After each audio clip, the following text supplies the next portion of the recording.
Hi friends, இப்போ பார்த்தீங்கன்னா எஸ்பிஓவில் refund ரிலேட்டடாக ஒரு முக்கியமான அப்டேட் வந்திருக்கு. இதுக்கு முன்னாடி பார்த்தீங்கன்னா ஒரு 3 டேஸ்க்கு முன்னாடியும் கொடுத்துருக்காங்க. அதில் 3 மந்த்துக்கு ரீஃபண்ட் தள்ளி வைக்கிறதாகவும், அதில் சில கண்டிஷன்ஸ் சில ப்ராப்ளம்ஸ் எஸ்பிஓக்கு க்ரியேட் பண்ணதை எல்லாத்தையுமே ஷேர் பண்ணியிருக்காங்க.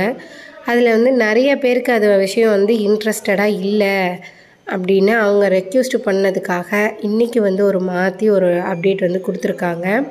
பழைய அப்டேட்டில் பார்த்தீங்கன்னா 3 மந்த்துக்கு ரீஃபண்ட் யாருக்குமே அனுப்ப போகிறது இல்லை அப்படின்ட்டும், அதுக்கு பை மோட்டில் நம்ம ப்ராடக்ட் பர்ச்சேஸ் பண்ணணும் அப்படின்னும் சொல்லியிருந்தாங்க.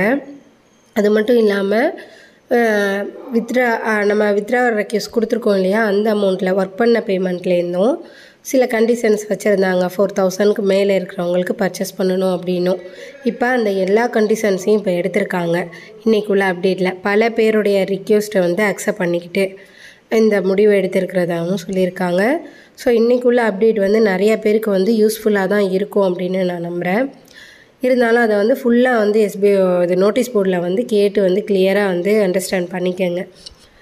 அதில் பார்த்தீங்கன்னா ஒரு ஃபார்ம் ஒரு 2 டேஸில் நமக்கு நம்ம சைட்லேயே கொடுப்பேன் அப்படின்னு சொல்லியிருக்காங்க. இப்போ என்ன சொல்லியிருக்காங்க அப்படின்னா, ஒரு 8500 அதுக்கு அந்த அளவுக்கு நம்ம ஏர்ன் பண்ணியிருக்கோம் அப்படின்னா ப்ரீமியம்ஸ் ஐடி, அதில் ஏர்ன் பண்ணியிருக்கிறவங்களுக்கு ரீஃபண்ட் அமௌண்ட் கண்டிப்பாக கிடையாது. அதுக்குள்ளே இருக்கிறவங்களுக்கு மட்டும்தான் ரீஃபண்ட் அமௌண்ட் கொடுப்போம் அப்படின்னும். அதாவது 8000க்கு கீழே நம்ம ஏர்ன் பண்ணியிருக்கோம் அப்படின்னா நமக்கு ரீஃபண்ட் இருக்குது. 8500க்கு மேலே நம்ம ஏர்ன் பண்ணிட்டோம் அப்படின்னா நமக்கு ரீஃபண்ட் கிடையாது. ஆனால் ஒர்க் பண்ண பேமெண்ட் நமக்கு 20% ரிடக்ஷன் போக வந்துடும் அப்படிங்கிறதையும் சொல்லியிருக்காங்க. அதே சேம் பேசிக் ஐடியில் பார்த்தீங்கன்னா 3500 அவங்க ஏர்ன் பண்ணிட்டாங்க அப்படின்னா அவங்களுக்கு ரீஃபண்ட் கிடையாது. அதுக்குள்ளே அவங்க பண்ணியிருக்காங்க அப்படின்னா அவங்களுக்கும் ரீஃபண்ட் இருக்கும் அப்படின்னு சொல்லிட்டு அவங்க சொல்லியிருக்காங்க. அதே மாதிரி ஒர்க் பண்ண பேமெண்ட் 20% ரிடக்ஷன் போக வந்துடும் அப்படின்னு சொல்லியிருக்காங்க. அண்ட் தென் பார்த்தீங்கன்னா இதை 3 மந்த்ஸ்க்கு அப்புறம் நம்ம தள்ளி போட போகிறதில்ல. இப்போ எப்படி பேமெண்ட் ரிலீஸ் ஆகிக்கிட்டு இருக்கோ அதே மாதிரி இதுவும் ஒரு பக்கமாக நாங்கள் ரிலீஸ் பண்ணுவோன்னு சொல்லியிருக்காங்க. தென் பார்த்தீங்கன்னா அந்த கடைசியாக ஜாயின் பண்ணாங்க பார்த்தீங்களா, டிசம்பர் 3க்கு மேலே அவங்களுக்கு ஃபஸ்ட்டு ப்ரிஃபரன்ஸ் கொடுத்து அவங்கலேருந்து தான் ஸ்டார்ட் பண்ண போகிறோம் அப்படிங்கிறதையும் சொல்லியிருக்காங்க. இந்த நோட்டீஸ் போர்டில் உள்ள ஆடியோவை பாருங்கள், கேளுங்க. அப்போ தான் கிளியராகவே நமக்கு புரியும். இப்போ நம்ம ஆல்ரெடியே ஃபார்ம் சப்மிட் பண்ணியிருப்போம்.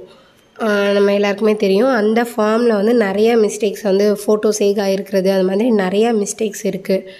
ஒன்று ஒன்றா பார்க்க முடியாது. அதனால் இப்போ அகெயின் இன்னொரு ஃபார்ம் நம்ம சைட்லேயே கொடுத்துருப்பேன் அப்படின்னு சொல்லியிருக்காங்க.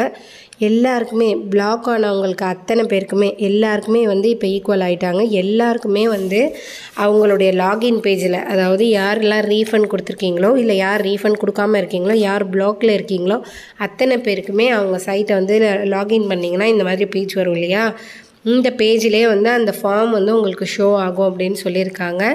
அது ஷோ ஆனதுக்கு பிறகு அதை எப்படி சப்மிட் பண்ணணும், என்ன பண்ணணும் அப்படிங்கிறத நாளைக்கு இல்லாட்டி நாளை மறுநாள் அந்த இன்ஃபர்மேஷன் தரேன் அப்படின்னு சொல்லியிருக்காங்க.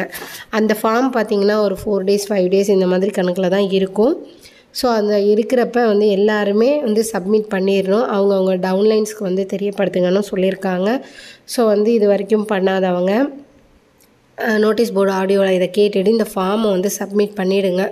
உங்கள் டவுன்லைன்ஸையும் பண்ண சொல்லுங்கள். இன்னும் ஃபார்ம் வரலை, வந்தோன்னே கண்டிப்பாக நம்ம சேனலில் இன்ஃபார்ம் பண்ணுவோம்.